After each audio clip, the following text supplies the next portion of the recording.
Welcome to Art with Alison. Today we'll be discussing tonal values using a sphere, lemons, oranges, and limes, and drawing them in a cardboard box.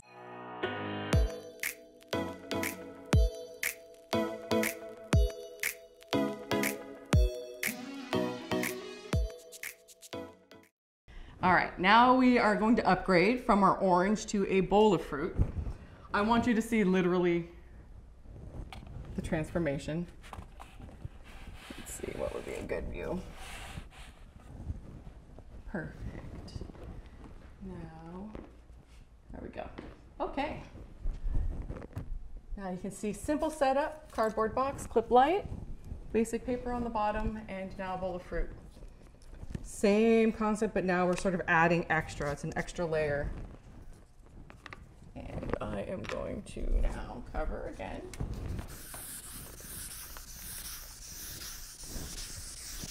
And there we go.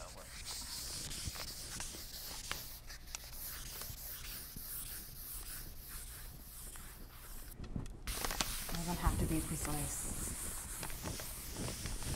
Very soft. You can see it's very, very chalky. So, okay, that there, my chalk. Bowl, hello.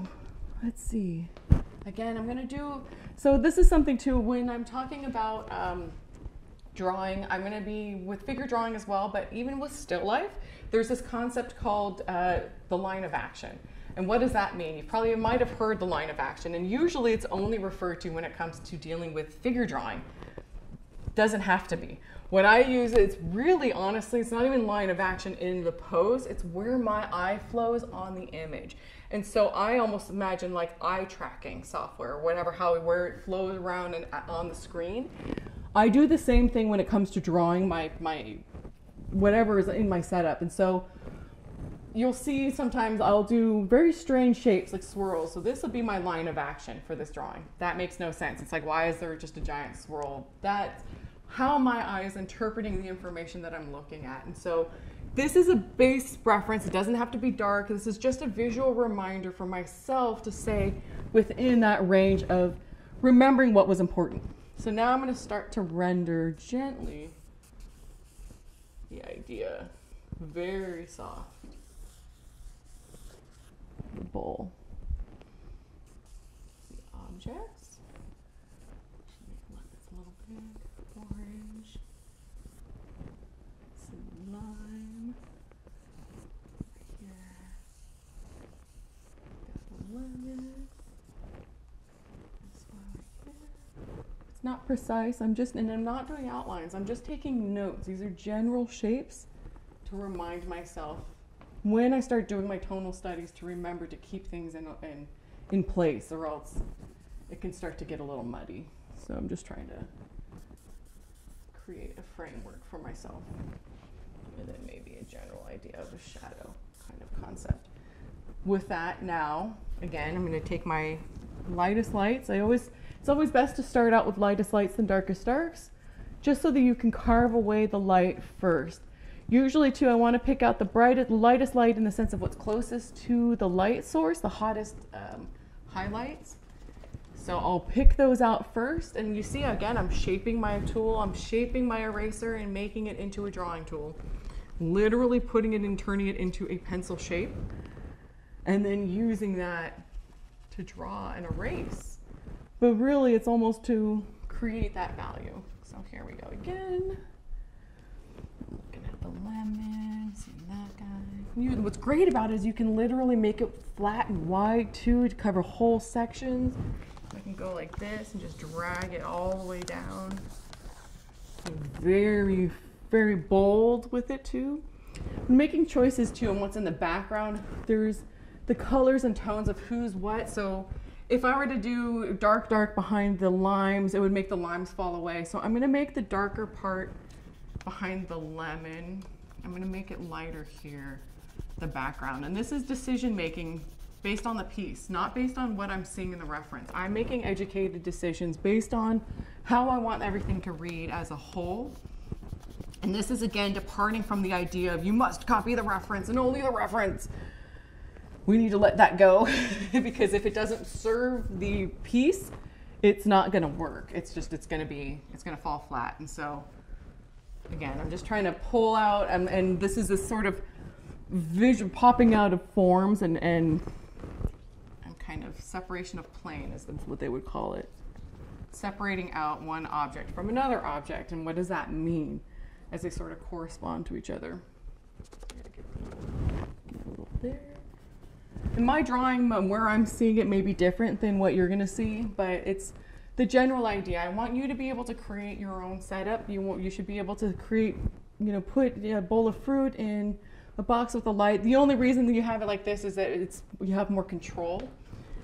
Another thing too is the idea of using a view spot. And so when you have a still life setup like this, make sure that wherever you're looking, it's the same. So if you put a piece of tape on your floor. So always, whenever you look at your piece and whatever you're looking at your reference, you're viewing it from the same angle, because one step to one side or one step to the other, and shadows and forms are going to change. And so you want to maintain consistency when you're looking at something. So if I look from here, it's going to be different than if I look from here. I'm going to see more of one line or whatnot. And so I'm doing my best to try to stay consistent in my view spot as it being a same area, so that I'm seeing just the same amount of stuff, because it can start to get a little blurry if I'm moving it around a little bit. Just kind of keeps things more organized. Which of course, from a photograph, it's just one. The difference as well from a photograph and our eyeballs is that a photograph is a cyclops. It's one eye, it's one camera. So imagine it's literally just seeing the world with one eye flattens everything out. With two eyes, you can see the turning of the edge. You can see the rounded forms. I can then as well, because I have my view spot, I can look around and understand and interpret what I'm seeing. That's really powerful. So I think, having your own personal setup is always going to be better than drawing from a photograph. Always, always. I really encourage you to be able to, if you can create your own setup, ideally like this, just so that it's like you're not determined, if you put it in a window of, in light or whatever, the light's going to change, of course. And so this is a way to be consistent. I'm using fresh fruit. You can always get some fake fruit at a local craft store. Even painted them white, so that way you don't have to worry about color or anything. What I'm doing right now, as you can see, is what I'm doing is separating out the planes, but I'm using value or a line, but I'm kind of what they would call crossing the T's. And so anywhere that there's an intersection from one object to another, I'm actually creating a T. And that emphasis, and it'll be subtle, and I'll take it down later. But this is to remind me again, these are all sort of tools to keep in alignment of knowing who's in front of who. So it's almost like saying, okay, so this lemon is in front of this lime. It's that type of stuff that we can then break it out. So that's why it's like, what's up with these weird lines? Another thing too, and I can show really quickly up here, is that when I'm doing value, we have a couple options. You can do hatching all the way to full on hatching. There's just gradient, back and forth. And then there's this idea of what they call scrumbling. And this is a painter technique as well, old master like oil painting technique, where you take the brush and scrumble it, and it's sort of a blur or blending. And so these three distinct styles are ways of rendering if you need to, but it's just another sort of tool to use, and whatever's best for you or comfortable. Obviously, as a right-handed person, I tend to want to go like this with my renders or with my hatching. If you're left-handed, you might want to switch it up, but just those are other options for dealing with value. So now I need to look at the shadow. Looks like the shadows. I'm looking at this shadow. Let's see, I'm looking at that. We're adding a little bit of a challenge too, because the bowl is a color. It's a tone. We have the fruit of varying tones. Let's see. And then, let's see, I'm taking this.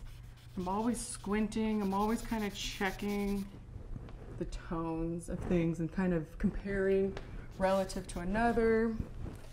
Let's take this and see, slowly we're carving it out. Slowly I'm revealing out the piece.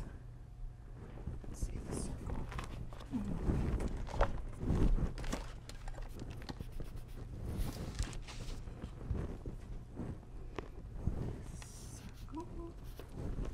Pull up some of the shadow.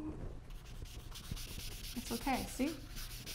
If you take out too much, you can always add it back. There's no like, oh no, it's done, I ruined it, throw it into the fire.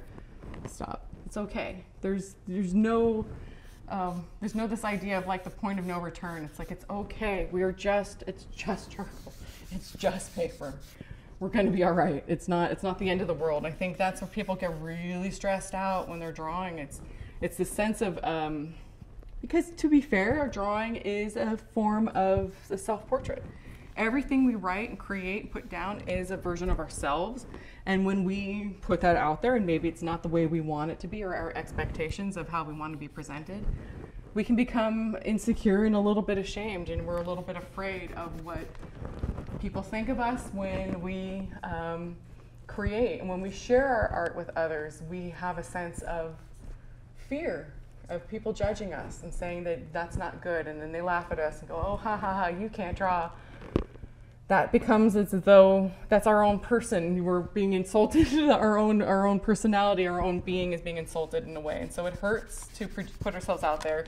It hurts to be judged. And so a lot of people are afraid to create and share, because maybe when they were young, they were told and discouraged. You know, they feel like there's a certain age, like around 10, 11, 12, when people are either encouraged or discouraged from being an artist. You either have it or you don't, and it's like they hand out tickets to the art island, and if you don't have it when you're 11 or 12, they're just like, you can't go, kid. And I have a lot of students that are in their 70s and 80s that were told that as children and had a great longing in their hearts to be artists and create, and yet were told, no, you can't do it. And so they didn't, until they found me. And I said, yes, you can. That's ridiculous. There is no time like the present, and there's no such thing as saying you either have it or you don't. If I didn't have my arms, I would use my legs. If I didn't have my legs, I would use my nose. Like, it doesn't even matter about what comes out. It's about the ability to create and seeing. That's the most important thing. And so that's, I don't know, hopefully people will be a little bit less fearful of trying, and this is with using a approachable media or approachable, subjects like fruit, like something that you can just find in your fridge or find in your kitchen. There's no pressure of it being perfect or saying, hey, that's not that lemon. It's a lemon. Who cares? Who cares if it's not that lemon? Unless you're doing literally portraits of a famous person or a family member that's incredibly recognizable, who cares? Don't worry about it. It doesn't have to be perfect. It's not about that. That's not the point. So as I'm going along, I'm kind of pushing and pulling, I'm lifting up, I'm taking out. I'm also looking and seeing that the lemon relative to, say, the lime is a lot lighter tonally, and so I'm actually going to have to take out even more where I'm adding for the lime. I'm actually taking out for the lemon. Let's see, what kind of measuring I'm going to add this little dude. This shape. You can see it's slowly building. It shouldn't be a fast, it's fast, but it's not. It's like, as well, you'll see I'm not staying in one region of the page all at the same time. I'm constantly moving. I am constantly not working on just one place, because if you do that, if you just say and work on, if I just work on the lemon until this lemon's done, and then I'm going to work on the orange until this orange is done, and then I'm going to work on this lemon because this, it's going to look super disjointed. It's going to be very broken up. There's not a cohesion of it being lifted up together as a unit, and I think that's a problem that people will tend to draw when they draw from photographs of a face. They'll start with the eyes and it's super, super tight and detailed, and then they like blow it out from there, which is fine. That's what I did when I was before I knew better, before I had training. it's a dangerous game because you have to, once you've committed to all of that detail, if something is off proportionally, you're not going to change it. You're going to not, what they would say, or what the famous sort of concept artists would say, is murder your darlings. You become so precious with your art that you're unwilling to let it go and say, you know what, it's not working, I need to start fresh, or cut it, you know, just completely just say, you know what, I need to do it again. People are much, or just completely erase it. If you've committed to detail, you're less likely to be willing to do that. I just invested all this time on this thing. I just, you know, I can't get rid of it. Well, that's why you don't do that.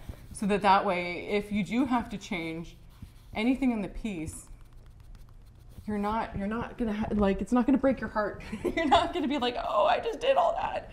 It's okay. You'll be able to move on. So that's the sort of thing. And I always ask the question too, if I feel like I've been in one place for too long, if I say, you know, what else is there to do? You know, should I do more, or what else is there? It usually means I need to move on. So same with the charcoal. So I've been using the charcoal for a bit. After a while, I'm like, what else? When I ask myself, okay, what else? That usually means like, you need to stop. So I'm going to switch back to my eraser, because usually it's like I use one material for too long, it will start to, again, be over-rendered, not just in the sense of staying on the page, moving around, but even the materials. I don't want to be just drawing. I don't want to be just erasing or using chalk. And so, let's see, lights, highlights, highlights, highlights.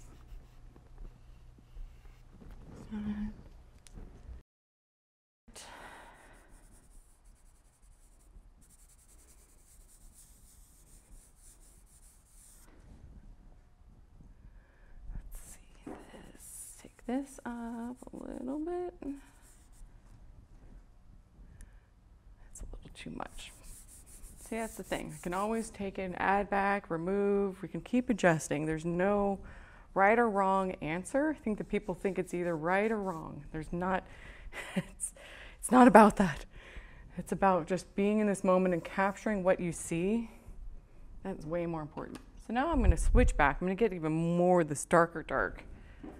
Really black. I'm going to get that shadow edge, or sorry, the no light, which is right as it intersects with the ground. Now I'm going to add some more of this in just to kind of smooth out. The orange as well is pretty tonally middle tone, so I want to get that. The lime is darker. So how do I communicate that? I need to take in and do more for the lime. I'm going to take this, literally just cover it up, make it a little bit tonally darker. And then I'm going to lift out the lemon just a bit. I'm going to make it even lighter so that there's that visual contrast as well. We wanted to make it so that they read next to each other. Everything's relative to the things around it. Our objects are not in a vacuum in space. There is atmosphere and all kinds of things, light, all these things are affecting the object that we're seeing. And so the more that we can understand what is affecting that, the more that we can understand basically the science behind light, the better we can represent it and communicate it. That's what representational art is all about. The more that we can show this is the thing that you could recognize. So I'm just smearing that. I'm just going to take the limes. Now, see, I erased out the highlight. I'm going to come back because I just took off that highlight. I'm going to come back and give it a little bit more. Kind of omitted it for a minute. Now I'm going to smooth them out because it's a little too rough. We want it to be a little bit more natural looking. And there's a couple highlights. It's trying to make decisions on the light itself and not letting any of the room light make some of the decisions. I have to kind of eliminate out what I'm seeing to an extent. Now let's see. I can make our little details of the lime itself. Let's do the little details of the lemon. You see how it's just at the very end, am I actually finally doing real detail? Am I really kind of getting in there? And that's That's the key, really, in the beginning of any drawing, whether it's a figure drawing or a still life or a portrait. Go abstract and simple in the beginning. Not until the very end do we add the finishing touches. As they would say at the atelier I studied at, is that you don't put eyelashes on first. You have to actually have a face. So you can't put detail down until you have the underlying basic structure of the objects that you're drawing and just the overall composition of the piece. Something we will also be discussing in for other episodes is composition and light and color temperature. So from this, I'm going to just now, I've done a lot of the form shadows. I just want to get the cast shadow kind of organized a little bit and sort of see. It comes out a little bit more, and then there is a little bit of shapes. A little bit of shapes. And that's okay. And this is not, again, precise. I don't have to. Someone's not going to be sitting there with a photograph of the reference and you're drawing and saying, hey, it doesn't look like that. That lemon's 2 centimeters to the left. Like, no one cares. It doesn't matter. It's all about just capturing the essence of the piece and being able to then share that and theoretically be able to give it as gifts, you know, or just take this joy of creating and share that joy with others. Use it as a way to, you know, lift the spirits of the people around you. So I'm kind of, you can see that's not distinct. The shadow itself isn't a solid black. It also has fuzz and it's not super crisp, but then I think I will crisp up just as we get to here. Again, this is this crossing the T idea, even breaking that up so that when I look at it and squint, it's like it separates out these planes. When I look at this too, what do I see? I want to make this darker to pop out that lemon. It's not actually there, but that's not the point. I'm making educated decisions based on what I want the piece to read as. So I can see what is coming out, what do I want to communicate. It's really what it's coming down to. So I think I'm pretty much kind of wrapping up on this guy. I just want to do a quick and show you just the, again, we'll always, just so it's important to have and to remember, is our gradient. Having this will just keep you in alignment and it'll remind you what's what, where are my tonal regions. Of course, it takes a little bit to create, but this is important. This is the stuff that if you can see tonally where these things are, you know, you can be able to then see that on here. You're going to be able to have this full and complete rendered experience that's not going to look flat. There's going to be a volume to it. There's a feeling of turning, a feeling of the edge falling away. This is drawing as an optical illusion. It is a 2-dimensional space rendering 3-dimensional objects. That's crazy. That's tough. That's not easy. This is literally, we're literally tricking the eye to tell it something that isn't really there. It's not real that way. Like there isn't really a 3-dimensional lemons coming off of this page, but we're trying to communicate that. So with that, we've got lemons and oranges and limes in a bowl. Same concepts, but we're kind of taking it a little bit more complex. We're going and pushing them a little bit further, taking it to a next step. Theoretically, actually, let me take this and do a little bit of highlight, the final squiggles. Final squiggles. This is our last looks, last little bits. And you know, this is the stuff too. Again, I'm not being precious with it. I'm not being like, oh no, that squiggle isn't as squiggly. No one cares. No one cares how squiggly it is. As long as it reads as a lemon or whatever, just as fruit in a bowl, we've done our job. We've accomplished our goal. So with that, highlights, we have a bowl of fruit. We have lemons, oranges, and limes in a bowl, but it's so much more than that. There's a lot of layers of things that we can look at and observe. And so hopefully you're able to go home and create your own. Get a bowl of fruit, get a bowl of anything, of vegetables, something that you have on hand, and set it up in a simple light source, single light source. go to town, see what happens. I think you'll surprise yourself. You'll be amazed at what you're able to actually see and understand. So with that, we have lemons and oranges, yay!